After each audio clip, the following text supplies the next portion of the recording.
Today, I'm going to show a 2019 supernatural horror film called In the Tall Grass. Spoilers ahead. Watch out and take care.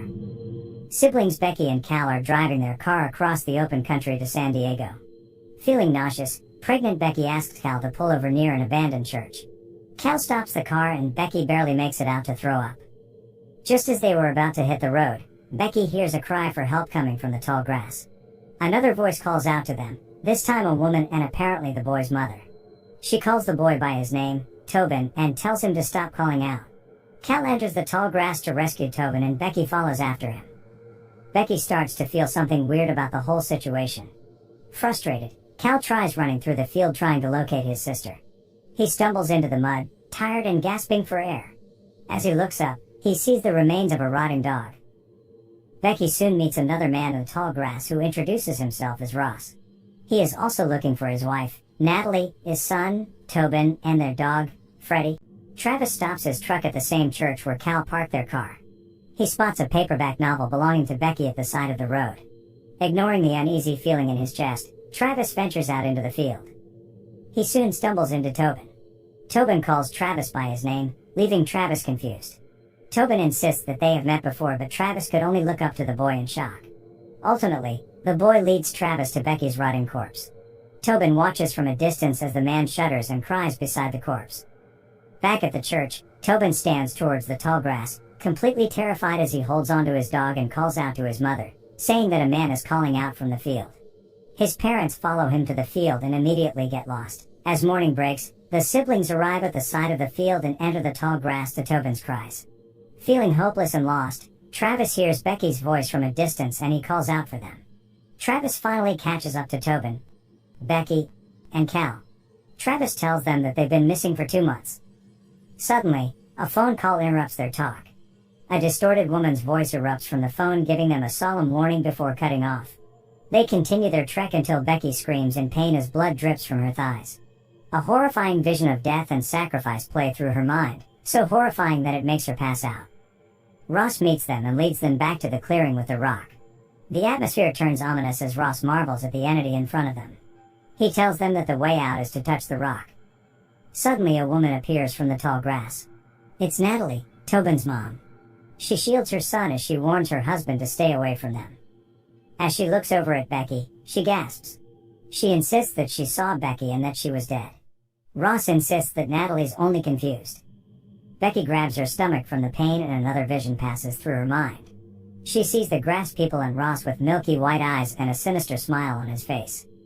As Ross turns his back on them, Travis tackles him to the ground and starts punching him. Ross soon gains the upper hand and breaks Travis's shoulder. Natalie pushes her son to run and gets caught in the arms of her crazy husband. Ross finally tips over the edge and crushes his wife's head with his own bare hands. The group runs back into the field and Freddie leads them towards a building. Travis apologizes to Becky but lashes at her brother. Fed up with everything, Cal lands a punch on his face. Their fight is cut short by Ross, who is now banging at the door.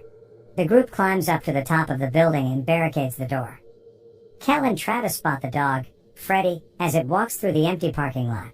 The dog suddenly disappears and then reappears at the main road near the church. Travis concludes that it must be the way out. Ross manages to open the door as they climb down through the fire escape. Ross catches up to Cal and grabs him by the shoulder.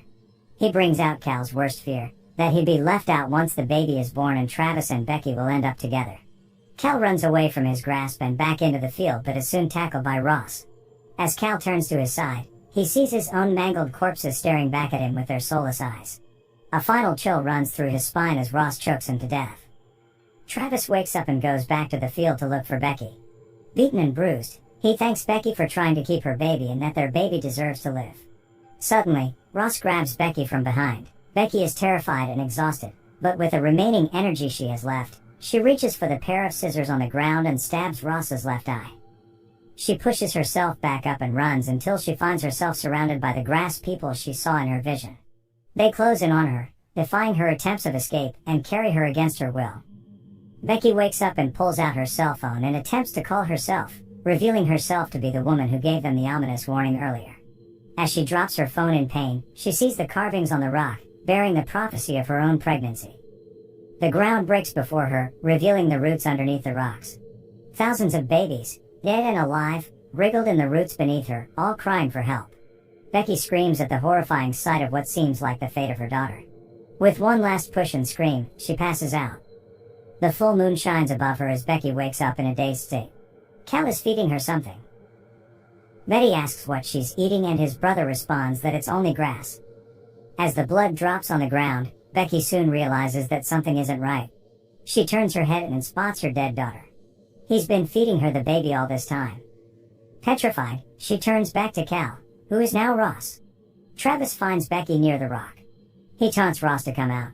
A grinning Ross appears from behind, landing a punch on his face. He pins him on the ground, but Travis gains the upper hand and kicks him off. Ross retrieves a broken bone from the mud and slams it onto Travis's face before finally stabbing him in the stomach. Suddenly, Becky rises up with her last ounce of energy and strikes Ross's right eye. This buys them a bit of time as Travis hits back at him by smashing his face against the rock. A struggle ensues and Tobin watches in horror as Travis finally strangles his father to death. Clutching his dead girlfriend, Travis sobs. He glances back behind him and knows that there's only one way out of here. He finally places his palm on the surface and is gripped into a vision. His eyes roll back as he sees the hundreds of paths that could take them outside. Travis leads Tobin to an escape path. He turns to him and gives the boy Becky's necklace. He grabs the boy and pulls him up towards the grass. Once he's down, Tobin finds himself inside a room. He walks towards the solitary door and realizes that he's inside the church. He makes his way just in time to see Becky's car pulling up the side of the road. Tobin runs towards them with all his might and screams at them. He tells them to get inside the car and to not go in the tall grass. Seeing that they're not convinced, he pulls out the necklace that Travis gave him. Becky asks where he got the necklace and Tobin says he got it from Travis. Becky tells his brother to stop and that there is something really weird going on. They all pile back into the car and Tobin watches the window as he anxiously waits for the car to start. Becky tells Cal to turn back and take Tobin to Topeka. Travis, still trapped within the field, smiles and collapses on the ground. He knows that Becky and his baby are safe and sound. With this, he takes one final look at the sky and closes his eyes. Subscribe to watch more videos like this. Turn on notifications. And leave a like, it really helps the channel out. Thank you for watching.